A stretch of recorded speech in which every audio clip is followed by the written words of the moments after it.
Praise the lord నా సోదరులారా, ఎలా ఉన్నారు? క్రైస్తులో మీ జీవితం ఎలా ఉంది?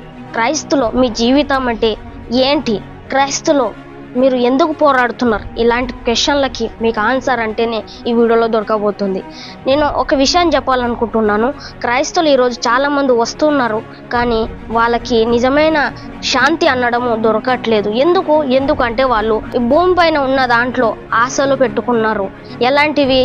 మనసుకి కావాల్సిన విషయాలు వాళ్ళకు దొరికినప్పుడే వాళ్ళు ఆనందంగా ఉంటారు, దొరకనప్పుడు వాళ్ళు బాధగా అవుతారు. ఎందుకంటే ఇదే వాళ్ళకి సంతోషం అని వాళ్ళు అనుకుంటున్నారు.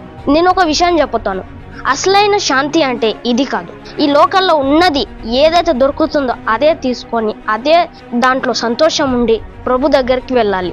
మరి అలా ఉండకుండా ఈరోజు క్రైస్త ప్రజలు చర్చికి వెళ్ళి నాకు ఇది కావాలి, ఇది లేదు, అది లేదు, ఇలా ఎందుకుంది, అలా ఎందుకుంది అని చర్చికి వెళ్ళి పాస్టర్ని రిక్వెస్ట్ చేస్తారు. పాస్టర్ నాకు ప్రే చేయండి, తలపైన ఇది పెట్టండి, నూనె రాయండి, లేక ఏదైనా చెయ్యండి అనుకుంటే ఇలా కిందకు పడుతుంటారు. ఏదేదో తమాషాలు ఇవ్వదు చర్చిలో మనం చూస్తాం. ఇలా బైబిల్ మనకి చెప్తుందే చేయమని నేను అంటాను. ఇలాంటి రైట్స్ మనకి బైబిల్ ఇయ్యదు. అయినా కూడా ఇలాంటి పనులు ఎందుకు జరుగుతున్నాయి చర్చిలో నేను చెప్తాను.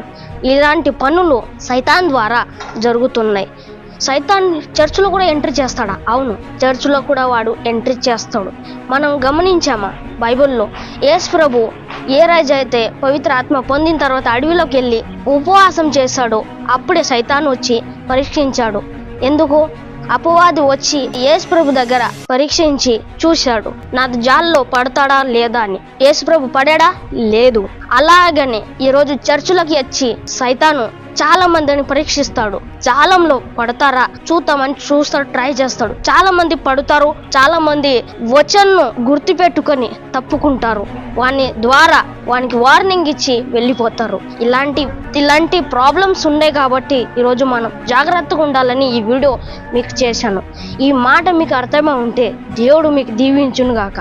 God bless you. కానీ ఒక విషయం, ఇది ఒక్కటే వీడియో కాదు, ముందులో నా వీడియోస్ ఇంకా ఏ టాపిక్ పైన కావాలో ఒక్కసారి నాకు కమెంట్ చేసి చెప్పండి.